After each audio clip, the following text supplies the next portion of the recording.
Hi, my name is Paula. Thank you.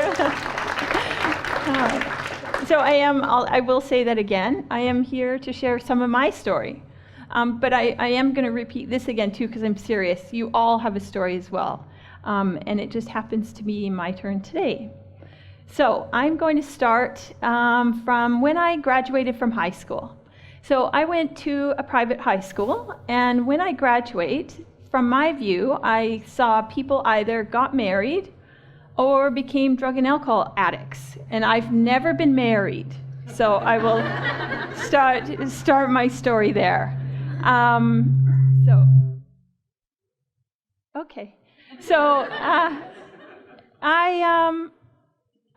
in high school, I occasionally smoked pot, and to me it was disgusting. I tried a couple times, and I absolutely disgusted by it.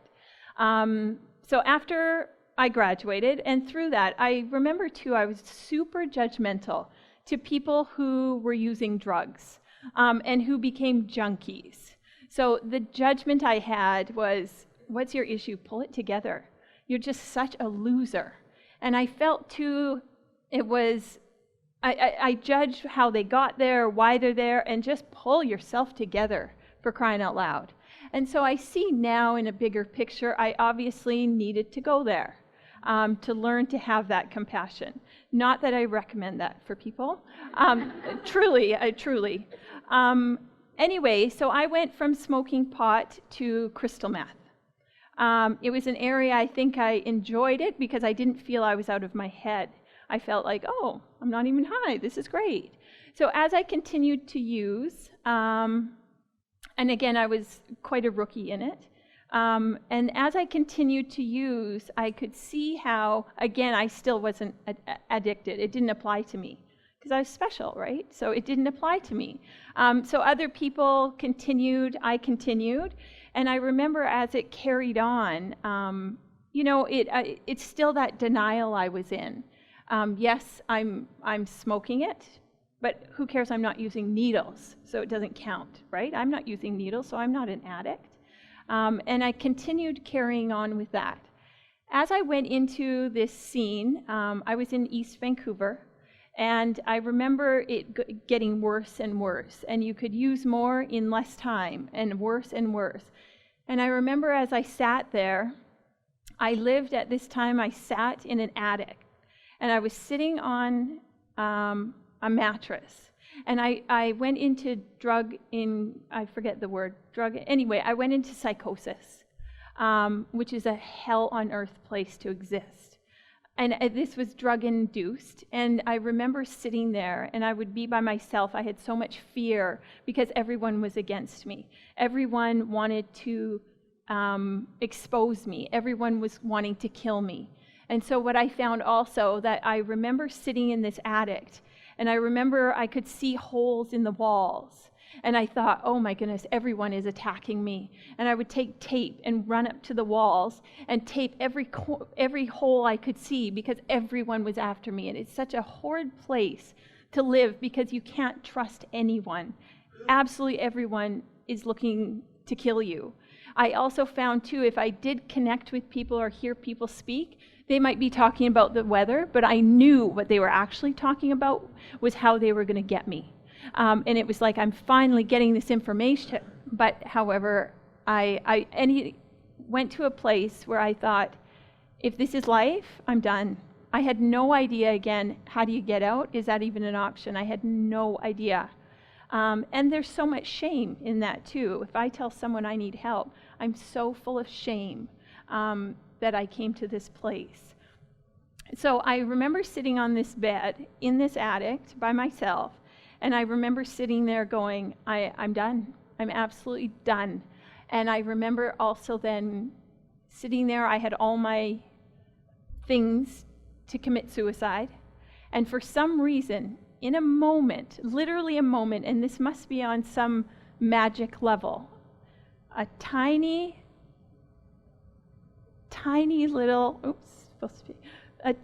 little sparkle of hope from somewhere came up.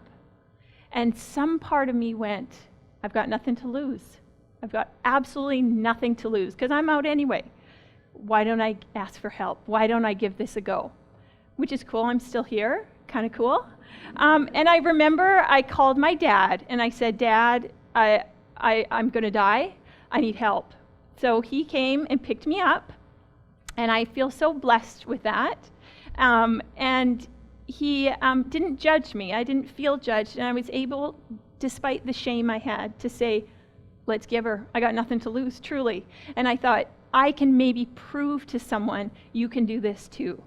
Anyway, he picked me up. I didn't trust myself anywhere in BC, so we went to Alberta. And again, if you want treatment today, not often an option. So we went to different places, and then he took me to Saskatchewan. I remember finally going, I just want help. They're like, sorry, it's not going to work. And I remember just bawling, going, you got to be kidding me. So anyway, we came back, and I found a place in Kelowna, and it was perfect. Anyway, I stayed there 4 months, and I thought, okay, that's the best I can do, you know. So then I moved to Calgary to start a new fresh start. I thought I'll start new. Nobody knows me. No one's on to me, and I feel safe. I'm not going to get to know people who are using. Anyway, I stayed there 2 years, and I thought, okay, that's enough for me. I've really practiced in this. I have a stubborn angle, which I think is a gift. I'm here because of stubborn. I was stubborn to stay in it. Definitely not anything anyone on this planet could have got me out. I know that for a fact. And then I thought, equally, I'm just as stubborn. No one's putting me back in. I'm telling you that for sure. Anyway, so then I came back after 2 years being in Calgary, and I decided, okay, I'm ready. I think I'm ready to help others in this. So 5 years later, I obviously was ready then. I originally sat in this chair as the client, and after 5 years, I felt like I was ready to come and sit in this chair. And again, I felt I had that compassion and understanding for people that I was going to go speak with and listen to them, because it was like, you don't even have to say anything, I get it. I mean, unfortunately, but fortunately I'm here then to bring that hope to others that, hey, I'm here. Hey, if I can do it, truly, anyone can do it. So as I stayed there in that position as a drug and alcohol counselor, and I facilitated groups, I felt like I was here to be a cheerleader. And I did my best, cheered people on. And again, I think too, it was my choice to get out of drugs. I had no idea how to do that. And so I definitely chose to encourage others as, hey, you can absolutely get out if you choose. Now that doesn't mean it's easy. And I know once I got clean too, I was like, okay, so I've done this. I had also this ego attachment to it. Well, I'm out of drugs. Now I'm pretty great, right? I'm pretty great. I'm not on drugs anymore. And I've arrived. And I think what I learned too with the humbling part is, okay, life still goes on, princess. Do you know what I mean? Life still goes on, right? Okay, so now you're working on being clean, staying clean, choosing to practice being kind with yourself, but life still goes on. So as that evolved, I started I'd always had headaches since I was about 18, migraines. And it became just the norm, maybe once every couple months. And as that continued with the field I was working in, it got really intense, you know, working with others, and they're in their core pain. And here I was supporting them, which I feel grateful to do that. But these headaches, and I thought, oh man, I'm maybe feeling a bit overwhelmed. Things are kind of intense here. And so what I decided, my brain decided to have advanced migraines a lot. So the doctors sent me to a CAT scan, and I went for one, and then they're like, oh, you know what, let's take you maybe for an MRI. And I was like, okay, okay. So I went for my MRI, and that was on a Monday.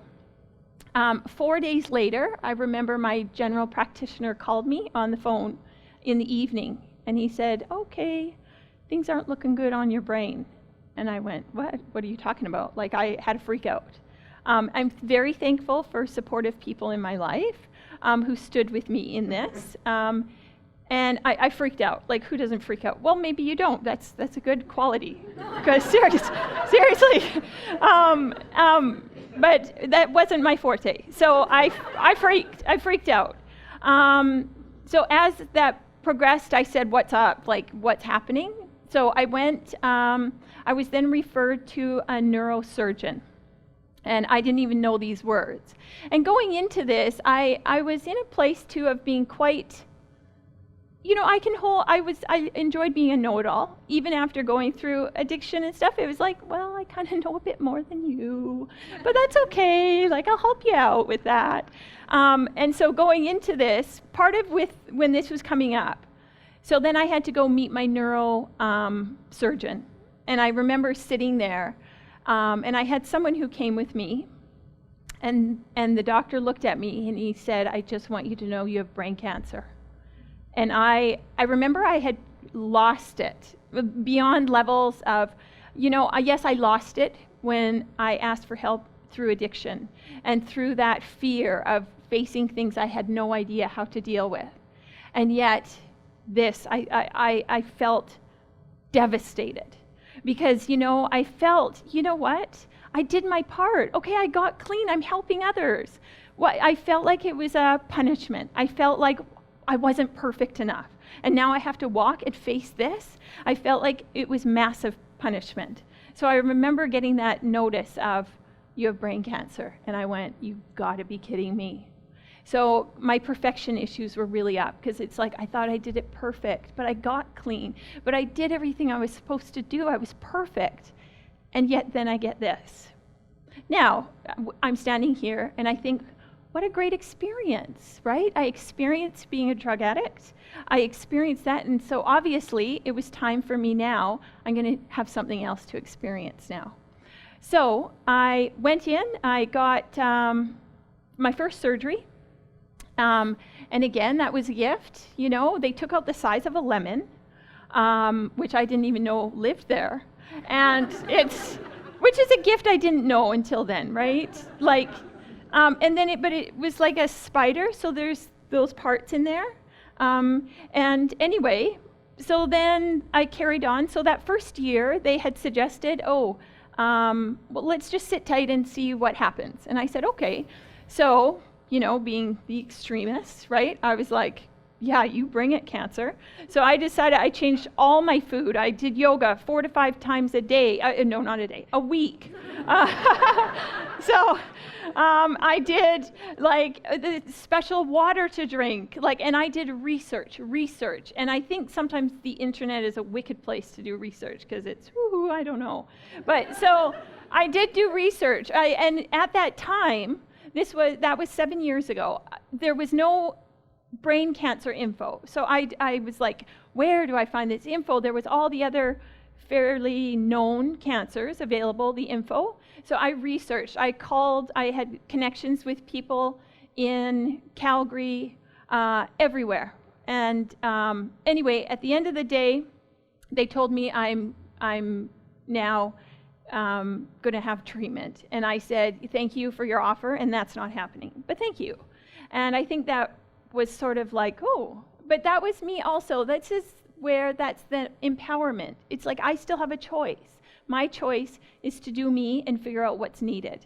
Now, as I carried through that, I did eventually, 4 months later, I chose to go, okay, let's do it. Let's bring on the chemo, bring on the radiation.